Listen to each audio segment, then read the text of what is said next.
the economy strong enough, given where employment is, to withstand what the Fed has to do? Right. So the industrials complex, yes, been driven by some defense contractors, and that's typically a more defensive posture by the market.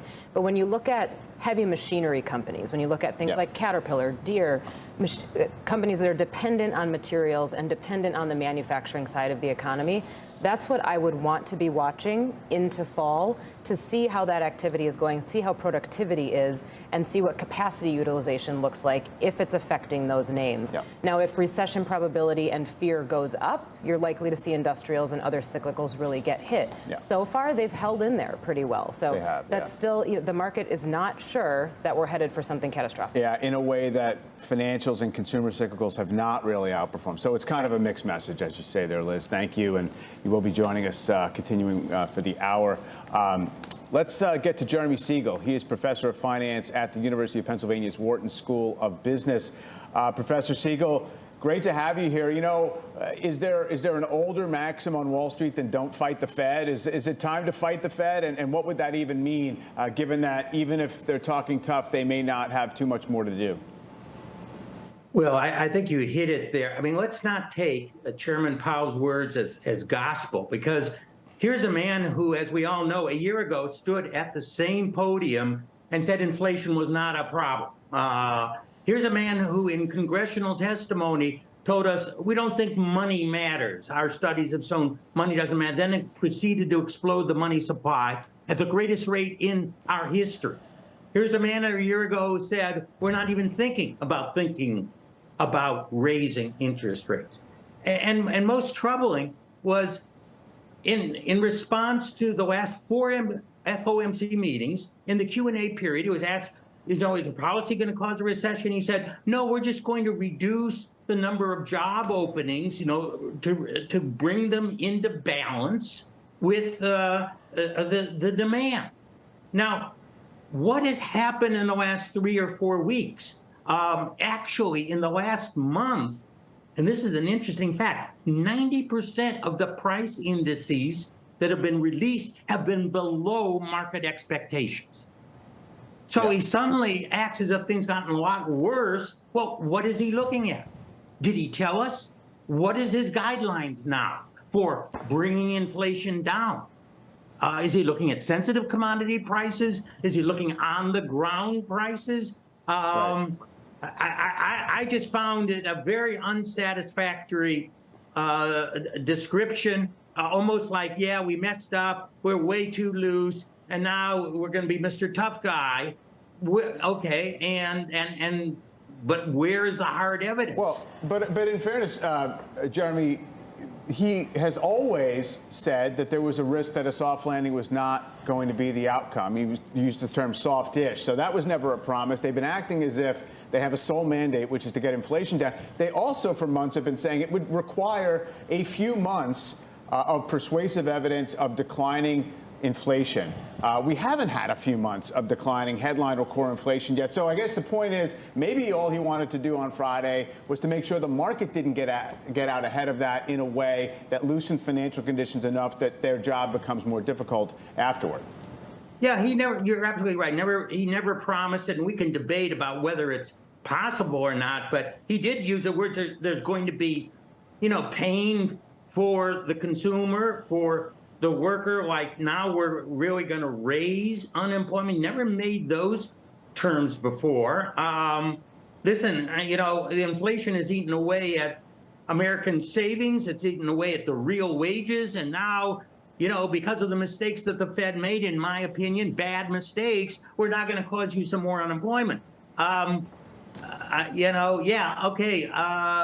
understand that. On the ground, not the official statistics. On the ground, prices have slowed dramatically. And I would like him to acknowledge that we're looking at some forward-looking indicators rather than not even specifying which indicators he's looking at. Now, you're right. He wouldn't want to say we're ready to pivot and then we go to the races again.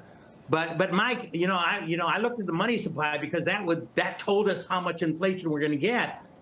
We've had a decline over the last 4 months There's only been one or two other occasions in the last 75 years where we have restricted liquidity this greatly. So there is, look at the strength of the dollar, what we basis points to go, and now and that they will ease next year, to sort of tell us we're going to have more pain, to me was a far too negative message. And honestly, his forecasting ability has, lost my credibility. And I don't know about the street. Is he going to make a mistake by tightening too much? Now, he did mention monetary policy works with a lag.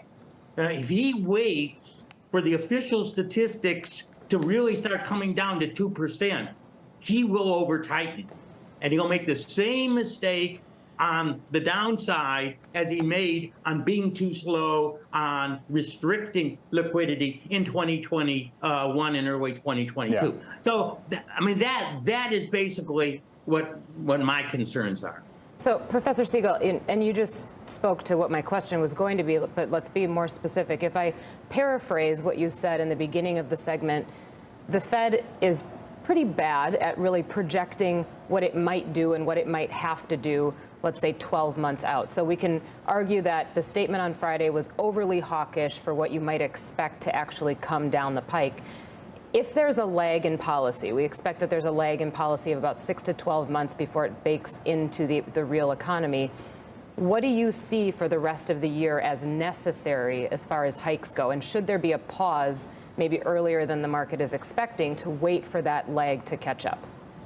Well, I think the Fed funds now, certainly it tightened for more in 2023 than it did for December of this year. My feeling is we need about 100 basis points more. Whether you want to do it 50, 25, 25, and you've got to be looking at the statistics as they're coming in, being very data dependent. I would like to know, okay, tell me the statistics that are coming in. I don't want to look at CPI constructed lag response to housing, which, we know is going to be filtering into this index, as I and others have mentioned, for the next 12 months. That's going to make it look not good. And he's going to say, oh, we're not down to 2%. Let's tighten.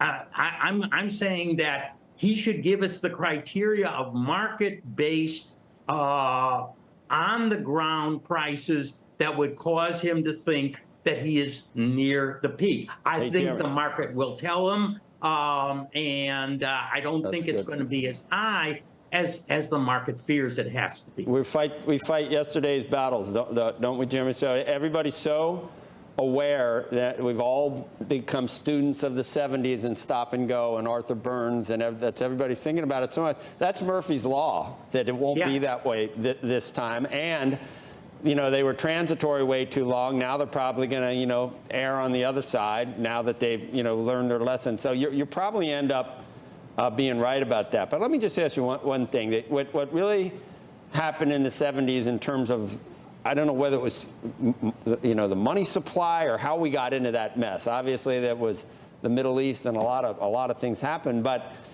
we've certainly earned a period of tightening, given how loose we've been for 10 years or 12 years, haven't we? And you've pointed that out so many times about M2. Why are you more dovish than the rest of the Fed right now, with all the warnings you've given us about money supply growth and too many dollars?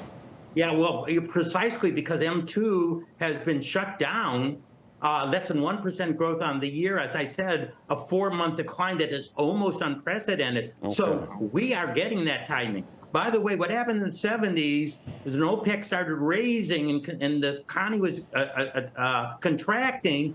Unfortunately, Arthur Burns thought he could offset that contraction by pouring more and more money in. And by the way, that was more and more money for 10 years. We're not in that problem.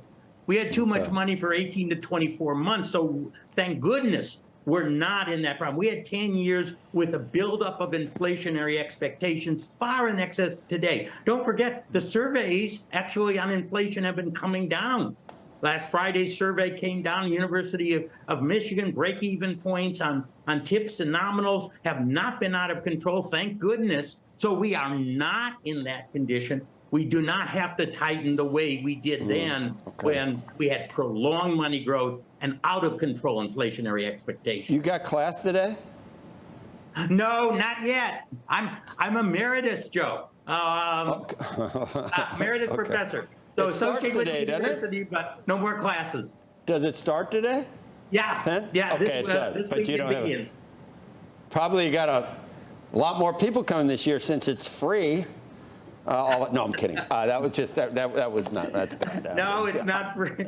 It's not free. I know. Oh, I Ever know. more expensive. I know, but it's a good time to raise tuition. I'll tell you that much, considering Uncle Sam's going to be footing the bill. Anyway, that's all we need is for prices to go up. But Penn's worth it. If any place is worth it, it's Penn. Well, thank you. Thanks for giving us confidence in sending your daughter to Penn. You are welcome. She loved it. It was. I think she misses it maybe a little. But the real world, it's awesome. But college is the best years of your life, isn't it? Anyway. It was this for is the me, best year. and This is the teaching best year? at Penn for 45 years. This is the best an year. absolute pleasure. Yeah. All right. Thank you, Professor. We'll see you coming up.